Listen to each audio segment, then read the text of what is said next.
when do you come in? Nagsimula ako sa kanya 1989. 1979 pala. 79. Okay. December of 1979. So, I was initially recruited na junior AD camp. Okay. Fresh out of academy or? No, I was assigned sa 61st PC Battalion sa Mindanao, sa Cotabato at that time, nung na-recruit ako na mag-aid. Okay. Because at that time, Sir Sonny Rason was going to school sa Amerika. Okay. Nung magte-take siya ng advanced infantry. So, I was recruited to replace him for a while. So, junior AD camp ako, pero acting senior AD camp. Oh, okay. And then tuloy-tuloy yon until 86 revolution. Although nag-enroll ako sa UP nung at that time ng EDSA Revolution. Estudyante ako sa UP. Oh, okay. Were you, ano ba, West Point, PMA? West Point, 1977. 77. Oh, okay. Oh, so, and then you get assigned to an illustrious fellow. Yeah, totoo. Ano yun eh. Talagang nakaka-ano rin yun na makapag-serve under FBR. Yeah, but a fellow, in this case, no? Magandang experience yun kasi you have to prove to your fellow West Pointer that you deserve to have gone through West Point also. And tell me, is that also, does that also parang affirmation din yun that you see, ganun siya gumalaw. Kaya pala ganun kami tinuruan sa academy, ganun ba? Talagang kasi sa West Point naman, duty, honor, country. So, yun ang motto ng West Point. So, makita mo talaga na doon ko nakita kay FBR na talagang he's really a model for yung motto ng West Point, duty, honor, country. Talagang sa work style pa lang niya, makikita mo na yun. Kaya yung mga dealings niya with people, doon, kitang-kita mo na talagang he satisfies yung motto ng West Point na duty, honor, country. But 79, so, well, I guess, was that the first time you met him? Or even before that? Before I went to West Point, the U.S. Army attaché, who was the one processing yung mga prospective cadets to go to West Point, he held a cocktails para sa and then he invited mga Filipino West Pointers to a cocktails para magkaroon ako ng konting briefing as to what to expect sa West Point because I was a civilian when I went to West Point. Hindi ako dumaan sa PMA. Walang I went direct. Fresh from civilian life to I was a UP student at that time sa Los Baños. All right. So what was it like seeing? But at that time, mataas-taas na ang kanyang katungkulan. And he was CPC. Chief PC already. He was CPC at that time. So that was the first time I met him. Although nung kadete kami 1975 umattend siya ng reunion ng class niya, class 50. So we met him at that time also. Okay. What was the nakapag-usap ba kayo? Ano mo naman kami, mga kadete lang kami, di naka-attention ka lang doon at hindi ka na makano. So pero itong 1979, when he recruited me to join him in his staff sa office, may job sa interview CPC. Very naman siya, ang niya sa akin, alam mo Eric, yung disadvantage mo sa being a West Pointer is you do not know anyone. Unlike kung ikaw yung nasa PMA, you have 3 classes under you, you have 3 classes above you. So, kilala mo yung mga kasama mo sa field. In your case, 3 lang yung upper class mo na Pilipino, 3 lang yung underclass mo na Pilipino. Eh, wala pa yung mga underclass mo. At yung mga na-upper class mo, baka umalis na sa serbisyo. So, wala ka na ano. So, I'm giving you the opportunity to get to know more people. Dito, as a my AD camp, you would get the exposure that you would need as you grow in the organization. Yun ang kanyang offer. How did that feel? Eh, ako noon, nasa field ako noon eh. Yeah. Eh, nakakatawa nga noon eh, kasi yung sabi niya sa akin, no, kasi walang military sa amin eh. So, wala akong mga, dyan. No family traditions, no... Ang sabi niya, you think it over. Ako naman, from my perspective, nasa field ako eh. Sabi ko sa kanya, yes sir, I will think it over. Paglabas ko, kinuwento ko kay Sunny Rason, sabi niya, gago ka ba? Ikaw ka ng chief PC yan? Sabi na gano'n. Oh, think it over. Anong think it over? Bukas, pasyutan na kita ng order, sabi niya. So, yun, na-shootan na kaagad ako ng order. Nag-report for duty na ako kay FBR. But at the same time, him telling you, yun nga, no? Explaining the situation, the unique situation you find yourself in as a West Point graduate, which he was as well, ano? I mean, he was giving you a leg up, no? Talagang it was a break talaga na plus talagang nakita na niya yung kung if you are going to stay in the service, may advantage mo na makilala mo na yung mga kasamahan mo. And true enough, kasi ako nga, dahil nagsosolo ako, hindi ko nga alam kung ilan yung graduates ng class 77 sa PMA. So, while nung ako'y nasa batalyon, na-assign ako ng Sulu. Ang hinahanap ko, yung serial number ng mga second lieutenant na katulad ko. Pagka within 100 yan, lalapitan ko at sasabihin ko, ako yung West Point na 1977. So I had to introduce myself na gano'n. Mababait naman yung mga class 77 ng PMA. Tinawag kagad ako, Mista, ikaw yung Mista namin. Mista. So that was how I get to know Sam. Pero itong opportunity na binigay sa akin ni FBR noong 1979, every time you go out to the field, mag-inspection siya, makakakita ka ng mga tinyente na yung mga class 77, mamimit mo na. Malamang, so lumaki talaga yung opportunity. So he took you under his wing. I mean, that's like, he became a mentor right then talaga, and there. I would consider him a mentor. Mentor model. Okay. I would consider him a model and a mentor. Bakit model? Okay. Sa work style niya, when he was chief PC. Ang schedule namin noon, Monday to Thursday, nando kami sa office. So he would attend meetings with his staff. He would receive callers, and he would work on the documents that pass through the office. So tapos pagka Friday to Sunday, inspection yan.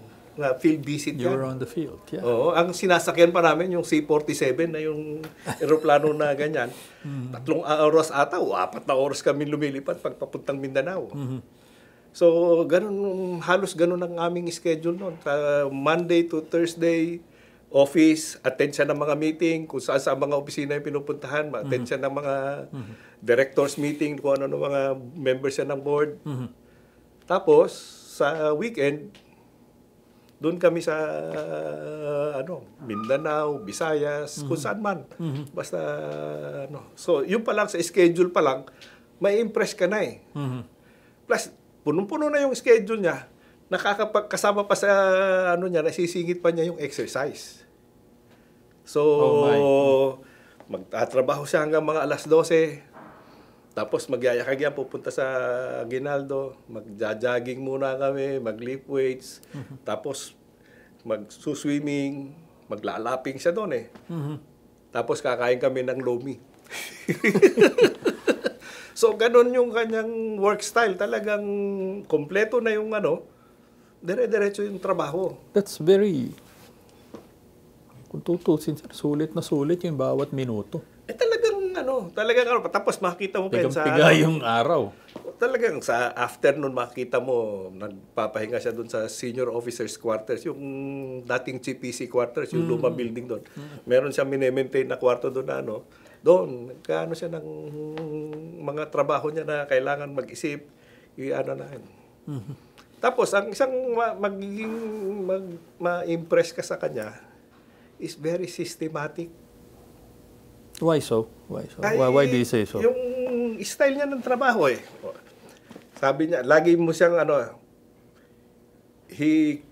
siguro, kaya nga successful siya eh. You get the impression that he's always on top of the situation. Kaya siguro nagpresidente nga siya eh. Because ang impression ng tao, he's on top of the situation every time.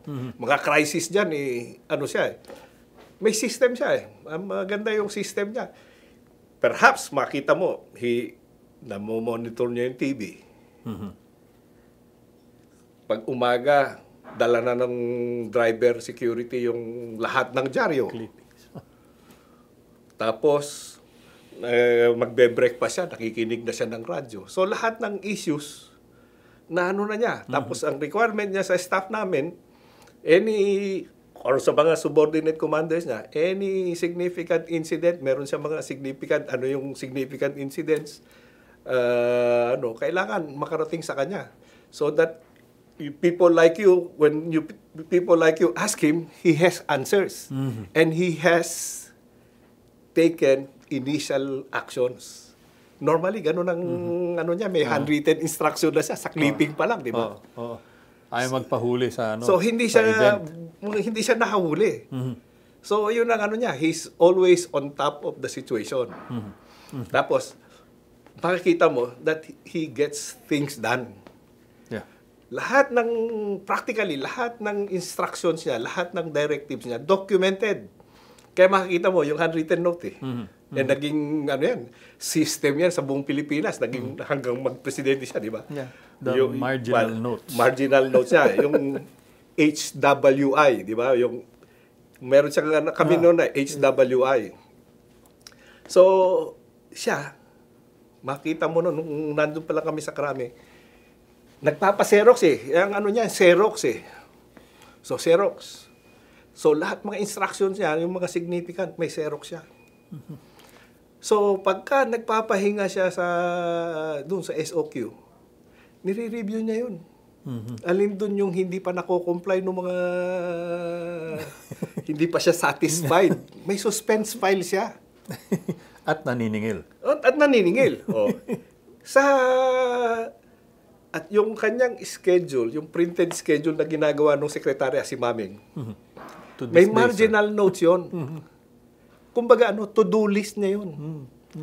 Every afternoon, merong bagong listahan yan kasi ang dami ng notation niya doon eh.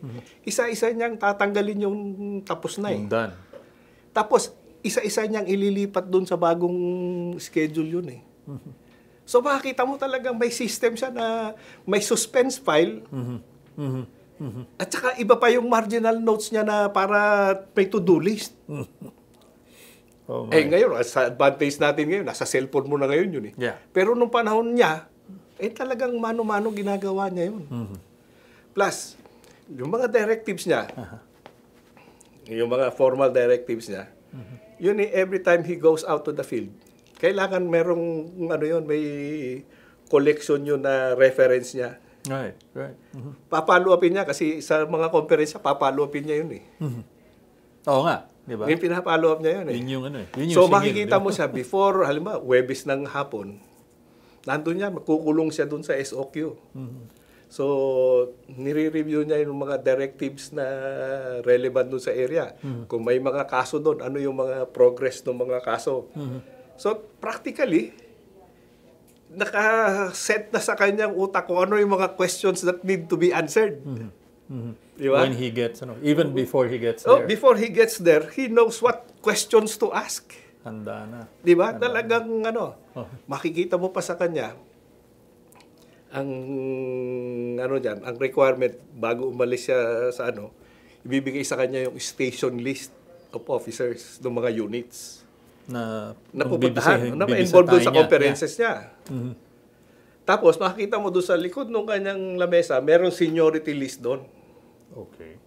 So tinitingnan niya siguro yung mga how are the officers in the seniority list. Siya yung personnel officer mismo siya. Kasi ano ba mga concern ng mga senior officers? He is asking these officers to report to him on incidents, di ba? Yun ang concern niya. Yeah. Pero anong concern ng mga nasa ilalim niya? Placement. Saan mo ako dadalhin? Hinug na ako. Pwede na ako. Di ba? Yun ang Yeah. So, meron siya mga ready answers kasi na-analyze na niya eh. Siya yung sarili niyang personnel officer na analyze niya yan. Ang layo nung... Ay, sabi ang sa'yo, layo nung... talagang he comes prepared. That must have been, tama ba yun? The University of FBR? Oh, ako, yun ang ko nun, ako, parang It became leadership school ni FBR yan eh. Okay. Okay. Yun ang makita mo naman eh. Sa mga produkto niya, marami naman nag-general Yung mga nagdumaan sa kanya, nag-general, bihirang-bihira yung hindi nag-general. Lalo na yung mga nag-aid sa kanya. Yeah. Mga nag-general yan, tumaas pa yun ng rango, minimum 2-star. Oh, may estrella lahat, Oh, basically, kasi makita mo, ibang style eh. And yeah, I guess, na-influensyahan, And, kumbaga, siya, anong style niya? How does he train his people? Okay. Diba? Sige. Ang bukang bibig niyan, pagka sa security staff niya, para kayong hindi SF. Special Forces. Special Forces. Yung Special Forces, talo pa niyan yung Boy Scout. Di ba yung Boy Scout, laging handa. Yung standard niya, kailangan lagi kayong ready. You anticipate my requirements. Ganun yung kanyang training. So, pag pumarada yung kotse, paglabas niya, dapat naka-combat park. Makikita niya yung kotse niya, naka-combat park, ready to go. Hindi po pwedeng mali ang direksyon nung unahan ng kotse. Hindi po pwedeng yung driver nakatalikod sa lalabasan niya. Kailangan ready yan, ready to go. That explains yung anticipated. A few of your colleagues actually mentioned it as well. Yung isang tingin lang or yung body galaw, language, o body language lang, di ba? Di ba? Alam mo na yung yun ang training. But you don't pick that up overnight, di ba? Talagang mabubugbog ka naman eh. Mabubugbog ka naman sa niya eh, yung mga style niya. Katulad ko, AD camp ako, Nung una, sakay ka lang naman sa kotse. Yun ang trabaho ng AD camp eh. Yun ang traditional mo niyan. Assistant ka lang. Parang dekorasyon ka lang ng general eh. Yun ang parang initial mo. Kasi wala naman nagde-define sa'yo kung ano yung trabaho mo dyan, di ba? So, anino, di ba? Tagabukas ka lang ng pintuan. Mga ganun lang ang Pero sa kanya, hindi. I want you to be my operations officers. Yun ang kanyang And you have to anticipate my requirements. Yun ang kanyang iniukil-kil. Yung term natin yan, yung talagang dinidikdik sa ulo mo yan. You are my operations officer. Oh, but I was going to get to that. I mean, so, and it appears that not any single one aide did the traditional role. Everybody had a job to do. Everybody, you're right. Everybody had to be able to read the body language, be able to anticipate, had to mind read. Practically. Di ba? Yung ganon. How did you straight out the fields from Cotabato at that? Di ba? get your feet wet. How did you? Masasyak ka talaga. Pero you have to, ano naman kasi ang ano mo naman, ang baon mo naman pagpunta mo sa kanya, yung pride mo eh. May pride ka naman. May point din ako eh. So, hindi ako mapapahiya sa'yo. Kailangan, I have to prove equal to your requirements eh. Diba? So, you never mind kung ikaw yung napapagalitan or may tinatanong sa'yo, hindi mo masagot. I'll find out, sir. Diba? Ganun lang naman yan eh. But, so, may burden. ay talagang ano ka, but it's part of his training eh. Tinetrain ka niya eh. Sample ko sa iyo, as ADCAP, most vulnerable ka pagka nasa kotse kayo. Di ba? Kasi kayong dalawa lang ang magka-ano eh. Okay. Tatanungin ka tungkol sa schedule. Hindi mo masagot. So, susunod na araw, pag-aralan mo na yung schedule. Talagang, pag tinanong ka, eh, ganun pala eh. Nagtatanong pala siya. Dapat saulado mo yung schedule for the day. Nung snappy ka na, tatanungin ka naman ng mga 2 days, 3 days. Hindi talagang dapat gumawa ka na ng system. Hindi po pwede yung mangangapa-ngapa ka lang sa kanya. So, we had to develop doon sa office na lahat ng appointments, pakialaman mo na yung opisina. Pakialaman mo na si Maming, yung appointment secretary. Hindi lang siya dapat ang nakakaalam ng schedule. Dapat yung information available sa mga ADCAM. Kasi kayo yung... ikaw ang matatanong. Hindi ko, kung nagtatanong pala siya ng gano'n, hindi ko naman alam na gano'n pala eh. Pero nung gano'n na yung nararamdaman ko na...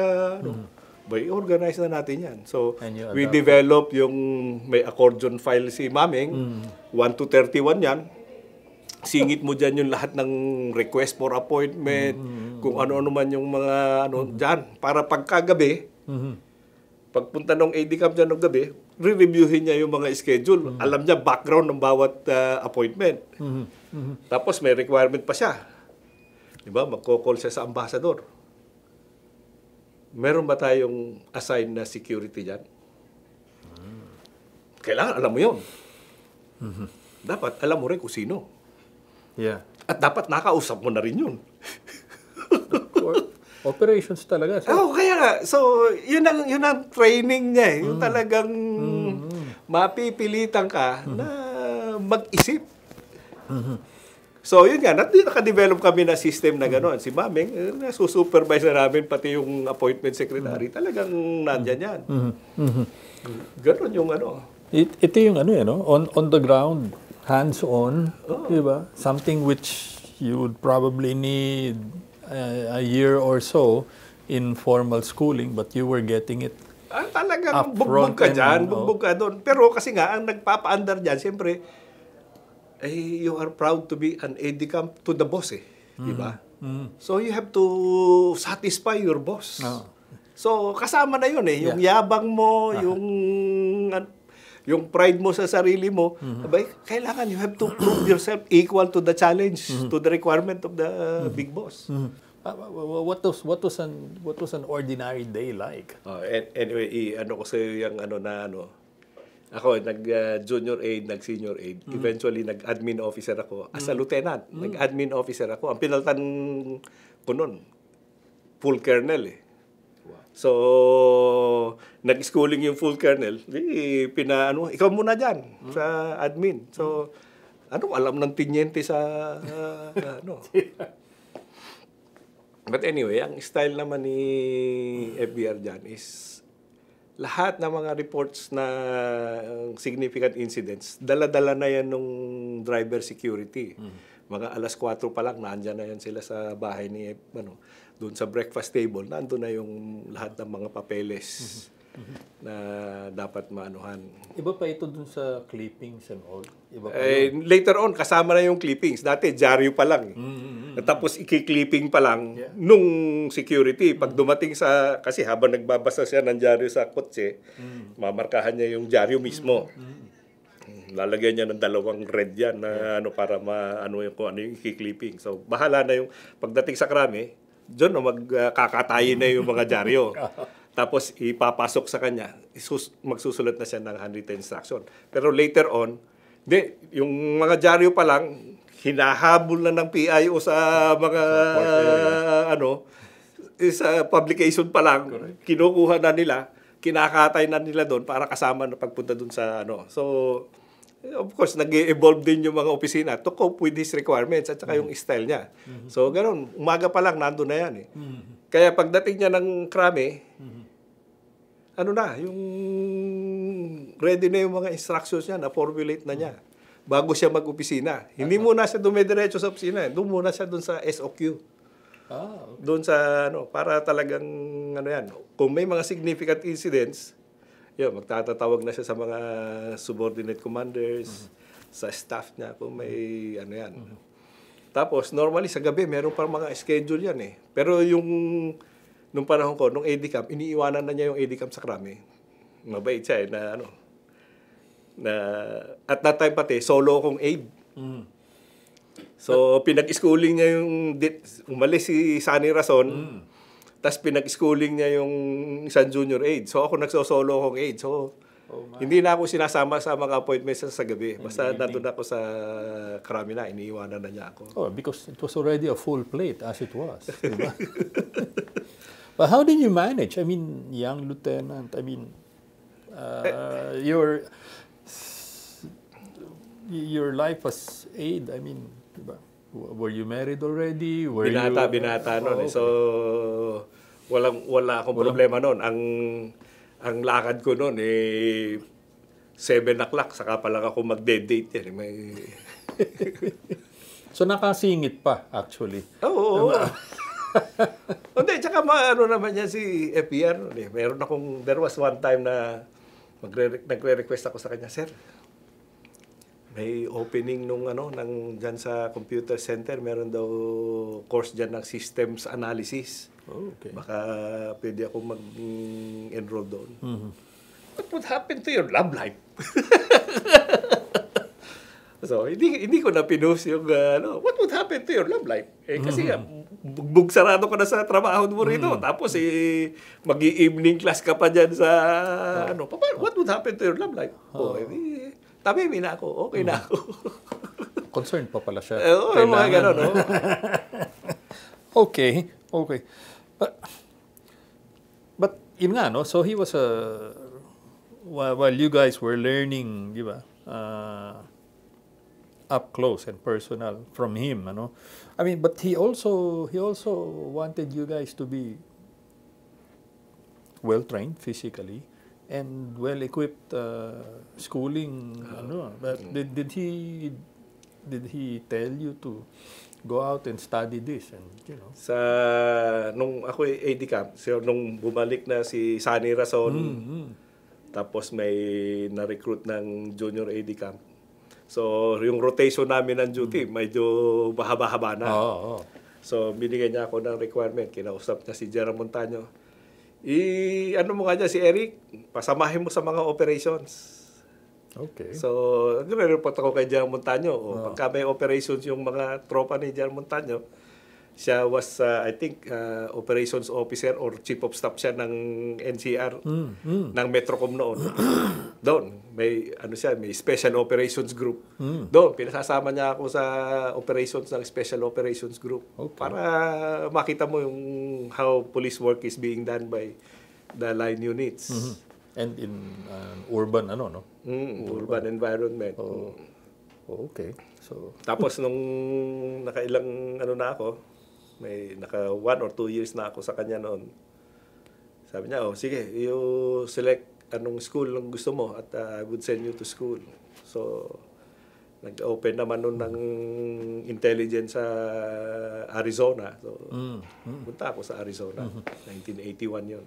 And he wanted everyone, especially that close circle of his to, di ba, be well trained, be well equipped. Yun naman talagang kasama naman talaga yun sa ng aming ng pagiging sa military at that time. Military pa kami noon. And otherwise, it wouldn't make him capable as well, Tsaka talagang yung makita mo nga yung yung sa office. Yun kasi yun ang nakita kong mabuti kasi yun ang progression ko nga na from junior aide naging admin officer ako, tapos naging special assistant, military assistant. So, more on paperwork na ako nung bandang huli.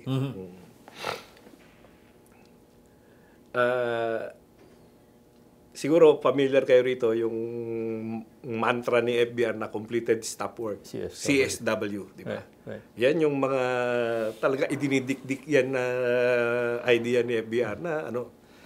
So, some staff kami, lalo na nung nag-admin officer na ako, ang critical sa completed stop work is dapat lahat ng relevant materials available at na-consider doon sa study, doon sa completed stop work.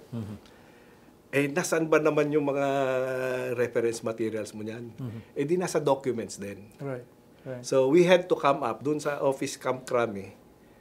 Dinevelop namin yung document monitoring system. Na yun, yung nakita nyo na may mga numbers lahat ng documents coming in and out of his office. May tracking. Oh, yung document monitoring system. Kasi, pag nagtanong si FBR, gusto ko nung nasaan yung kopya ng instruction ko na ganito, kailangan i-produce mo yan. Pero yung normal filing system, tambak-tambak lang muna yan. Lahat na Xerox, naandyan lang muna yan. Ang problema mo, kung sino yung nag-handle dyan, eh kung nagmerienda nung nagtanong si FBR, so hindi mo na makita kung nasaan yan.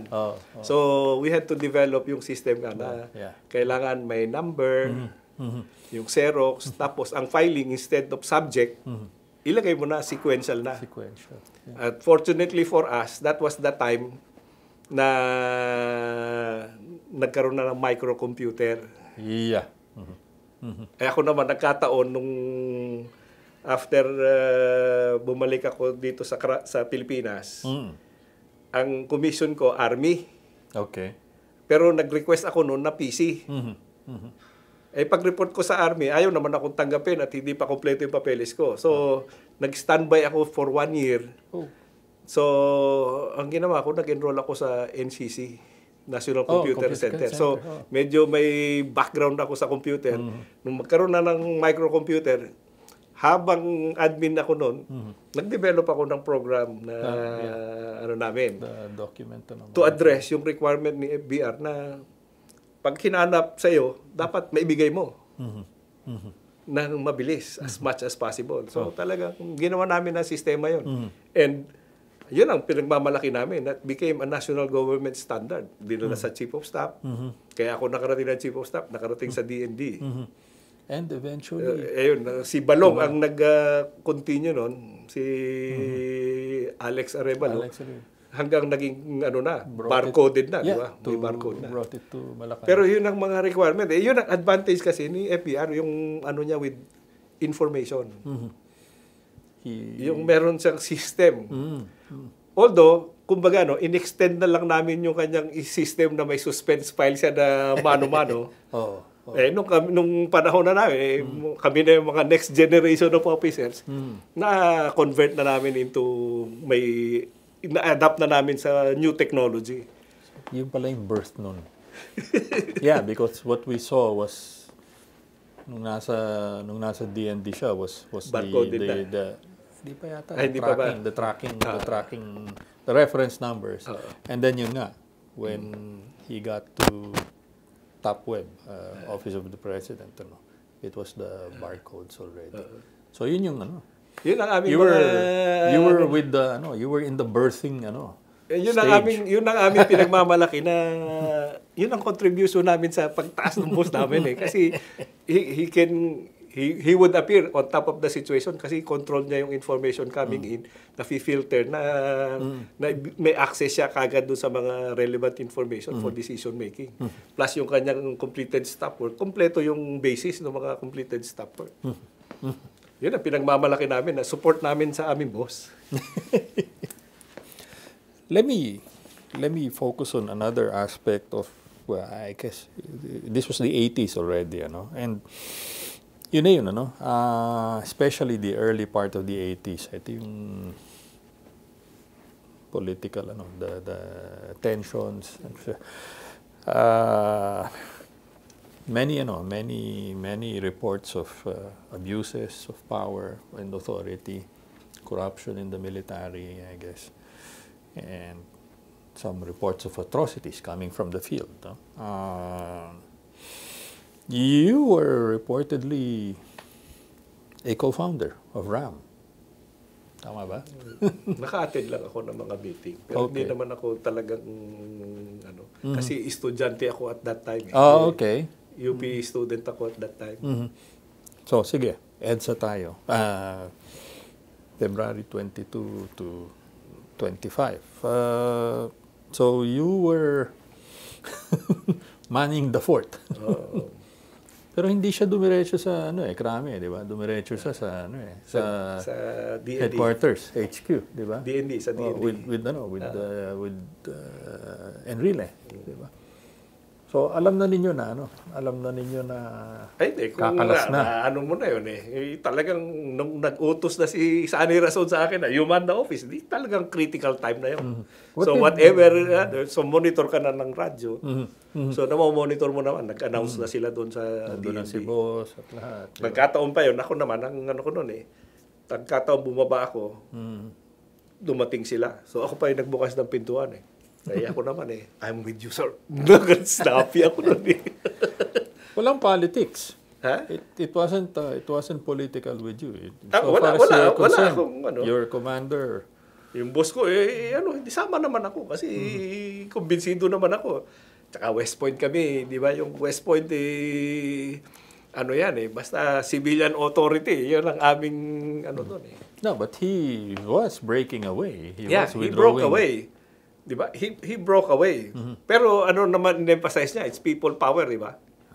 So civilian pa rin. Civilian. Anuhan naman Kaya nga, kumbaga makakita mo, hindi naman siya nag-grab ng limelight doon sa February Revolution. Lagi niya sinasabi, people power yun Decision ng tao yun. Hindi naman siya nag-decision doon Tsaka sa akin, perspective ko lang, I really, he was not part of the coup Yung Yeah. RAM ang nag-coup. Yeah. Pero siya hindi siya part of the coup. Oh. Okay. Di ba? Hindi naman siya part of the coup Sumali lang siya, failed ko na Di ba? Kasi alam niyang aarestuhin na lang siya. Di ba? Oh, Or di supposed to be. Yeah. The coup has failed. Oh. When he went in. Yeah. And someone asked him to And- join us. And it's people who decided when he joined, he's not part of the coup. But when the coup failed, sumama siya. Game changer ba yun sa tingin mo? Kung hindi siya sumali. Pero dahil sumali siya, Ako, naging patas ang laban. I think sa akin yung concept ng people power, siya nag-conceptualize doon If you remember pa, tingnan mo yung Ako, ito naman, akin lang ito. At that time, yung 10 outstanding young men, ang chairman si Cardinal Sin. Kinuha siyang member ng selection committee. So from time to time, nakikita siya nila ni Cardinal Sin. Doon pa lang nag-uusap. I really do not know. Oh, but he, I guess also, what was his reputation among, yun na nga, given the reports of the atrocities, corruption, abuses, where was he in all that? How did Hindi naman siya kasali doon sa he investigates. He orders the investigation. Wala naman siyang He does not tolerate naman. Okay, so how was he perceived? So, not involved.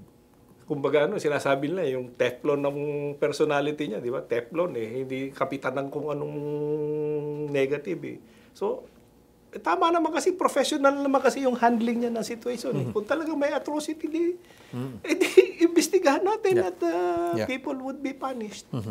So he brought a certain clout and influence when he joined. I think so.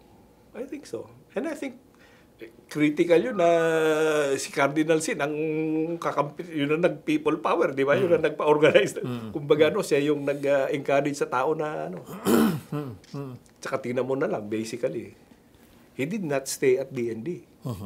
He went to Camp Crame. Oo nga.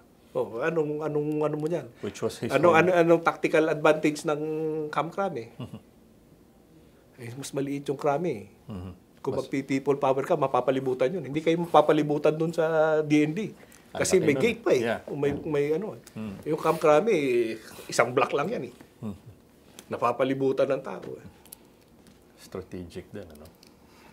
Plus, nandun ang kanyang communication lines. Right, ano? No, yun ang kanyang yung mga tao niya, alam ang mga gagawin. So, nandun yung kanyang staff, nandun yung communication lines. Plus, if you look at the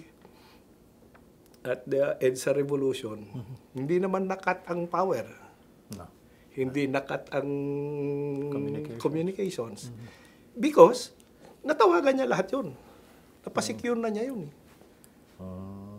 May mga kausap na siya doon. Nabilis niya na set up yun. Yeah. Plus the other thing was, let me take off from what you just said, yung communication lines. He was communicating with if you remember, the regional commands, the service, Diyan papasok yung sinasabi ko sa iyo na ang kanyang seniority list placement ng mga tao, di ba? Down the line, down to the provincial level, kilala niya yung mga tao. Kung hindi kanya yung provincial commander, yung deputy niya na kanya.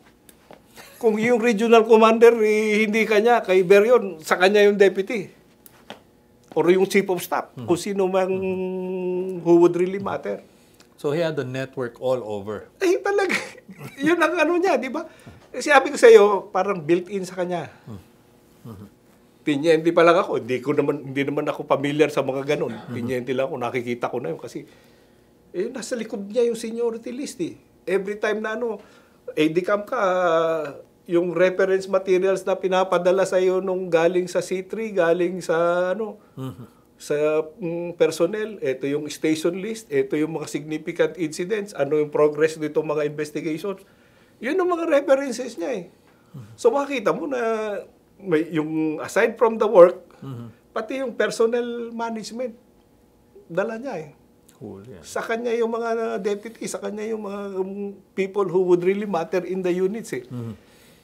All the way to the field command. Yun ang kanyang advantage. At ginamit niya. Ay, oo, natural.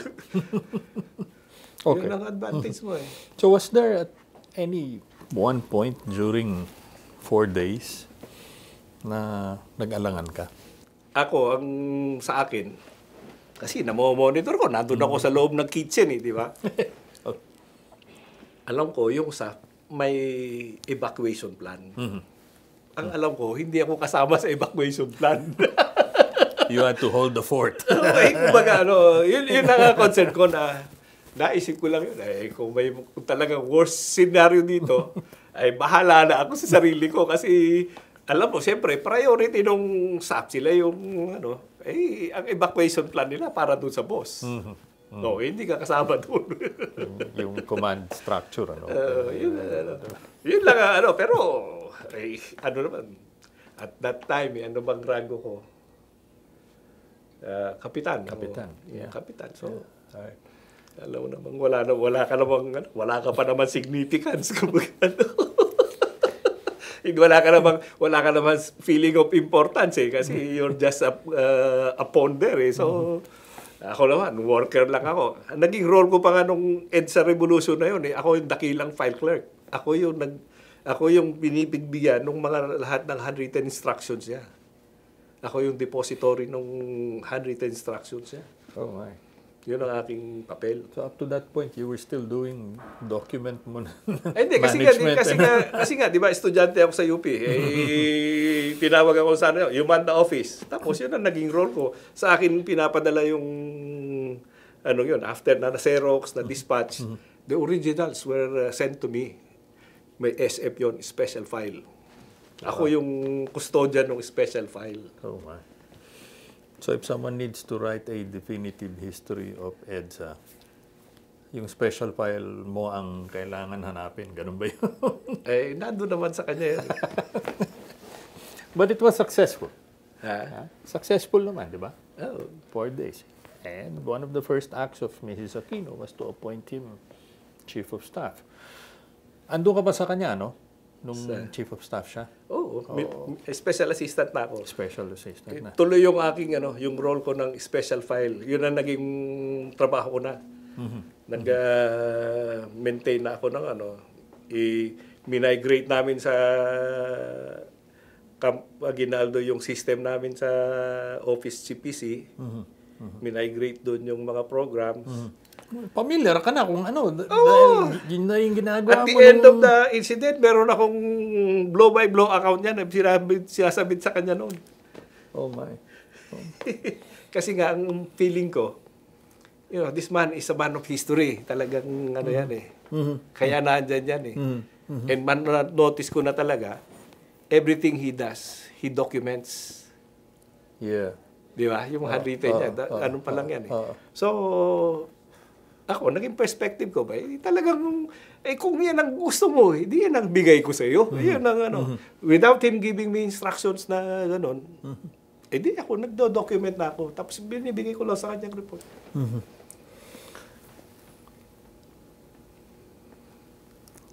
The coup years, crucial din yun because, tell me what it was like having to face off against comrades. Ako that was one of my lowest points in my career. Yung August ata yun eh. August. That was when the GHQ building was burned. I recently got married nung panahon na yun, 87. I got married in December of 86 eh. Ang sa akin ni FBR noon, kailangan mag-aasawa. Sabi niya sa akin, pag-asawa ka na, dito kita patirahin sa Chief of Staff Quarters. Kasi di naman niya ginagamit yung Chief of Staff Quarters. Dito kita patitirahin. Chief of Staff, yung White House? Yung White House sa likod. Sa likod. Yung sa likod ng intelligence. Yeah. Sabi niya, dito kita patitirahin. Kailan mo gusto, sir? Sabi ko. I got married in December. Yeah. Okay. So, 87 ata yan eh.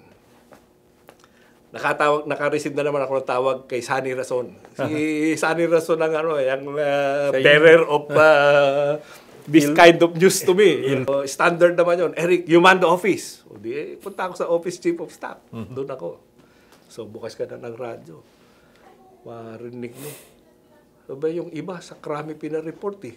2 lang kaming officer na pinareport doon sa Chief of Staff Quarter. Sa Office of the Chief of Staff. Kinaumagahan, napapalibutan na kami ng Ranger. Yeah, and they were they were on the other side. Napalibutan na kami, napasok na yung Aguinaldo. Kaya pala diretso sila sa krami. Monitor nila na may papasok doon at mukhang na-infiltrate na yung Aguinaldo. Kaya hindi na sila, sa krami na sila nag-report. Yung pa rin yung naging base. Doon. But what was your feeling then? If you had to... I was manning yung sa second floor. So, meron akong class 77 na kasama ron. Kiss na yan. Sabi namin, nag-uusap kami. Resign na lang tayo. Pagkatapos nito, wala mangyayari sa atin dito. Yung ganun ang attitude namin. Although, siya tumuloy, ako hindi. Nagtuloy ako ng serbisyo. Pero yun ang lowest point na talagang frustrating na bakit nagkakaganito itong armed forces. Na may new beginnings na bakit hanggang noon nag-ano pa. May adventurists pa rin, But, depending on who it is you were talking to, it was 5, 7, or maybe even 9 coup attempts, And FBR was able to suppress all of them, Diyan papasok yung sa West Point. Civilian authority, supremacy of civilian authority over the military. Yan ang minentain niya. Kaya, yung i-relate mo yan doon sa EDSA Revolution, when he joined, tapos na yung coup, failed na yung coup, and it is the people power revolution that is taking place when he when he joined. So, and they took orders from who they recognized as the new president. Di ba? Sila yung sila yung nag-ano dun sa civilian authority. Meron ka nabanggit kaninang term, Eric, yung is a man destined for, ano ba ito? Hindi, talagang for, niya yun na, yung sa akin, yung impression ko pa lang dun sa work style niya, itong kailangan ng kahit anong, Naisip mo ba na he would eventually, I guess the highest was SND, no? Pero naisip mo ba na yung presidency parang malayo, remote pa yun. Remote. Pero alam mo na talagang he would be recognized by the people for his role dyan sa buhay ng Pilipinas, yung sa history ng Pilipinas. Talaga makaka-establish yan ng pangalan niya doon sa history of the Philippines. So doon pa lang sa Chief of Staff at saka DND. Yun lang. Protector of the civilian authority. Yun ang kanyang naging role. And then he won. Oh? Diba? Nanalo eh. So nasa Mindoro ka pa. Mindoro ako.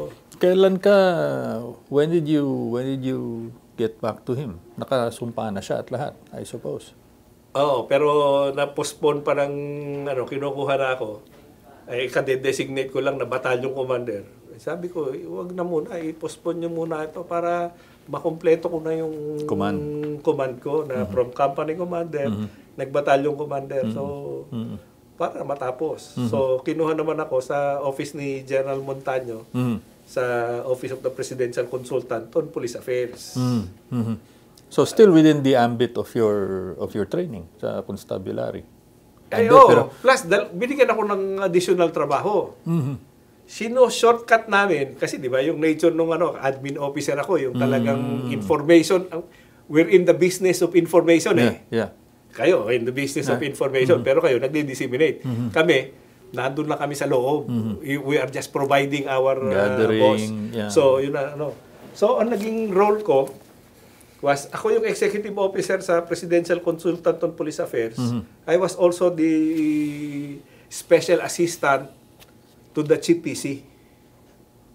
Edi si Ricardo Sarmiento. Sarmiento. Okay. Doon ako nag-opisina. So, reports pa lang, naipapax ko na doon sa OP. sa Presidential Consultant Police Affairs. Kumbaga draft pa lang yung report. Nagagawa na nila ng report doon sa PCPA. Kumbaga ako yung deep penetration agent sa Office of the Chief PC. Hindi naman nagreklamo si Chief Sarmiento. Si General Sarmiento, SF yan So, yan So, talaga, he knows yung requirements na gano'n. He was president, so I suppose mas hitik yung trabaho. Sila doon, kami, wala na ako doon kasi nandun ako sa Doon ako sa source ng information. I just make sure that the reports are received on a timely manner dito sa Office of the President. Yun ang naging role ko. Okay. So hindi ka na masyadong sumabay with wala OP. na ako. Doon na ako kasi nandun ako sa periphery. Pero the same business. Information pa rin, processing and delivery of information. And still servicing that single client of yours, who was now president. Yun ang advantage kanya di ba? Yung kumbaga he appears to be on top of the situation kasi he has the whatever available information nandiyan sa kanya And you stayed on up to the end of his term? Hanggang right before, 1 month before the election, nandun ako. From 94 to, nandun ako sa PCPA at saka sa Krame. So, nag-provincial director ako sa Tarlac 1 month before the elections of 98. What do you want people to remember of him and him as president? Or Basta ako, ano ko yung, ano dyan, pagmamalaki ko,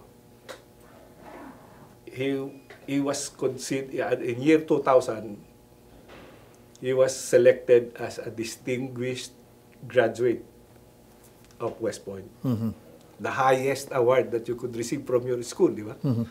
Distinguished academic graduate. Ang criteria nun is, you have been true to the motto of duty, honor, country. So you have maintained your honor, you served you did your duty, and you served your country. Yun ang, ano yan. The best accolade sa kanya yun eh. Yung alma mater mo mag-recognize sa'yo, that is the best. Of course, to be elected president is also a bigger, but sa isang tao, ordinary tao, para sabihin ng school mo na ikaw ikagalang-galang at dapat pamarisan ng mga papasok pa dito sa school na ito. That's the biggest honor sa akin, the way I would look at it. Matagal-tagal na rin, no? 79 since you were first posted with him, 40 years. At ang dami ng pinagdaanan. Would you do it all again?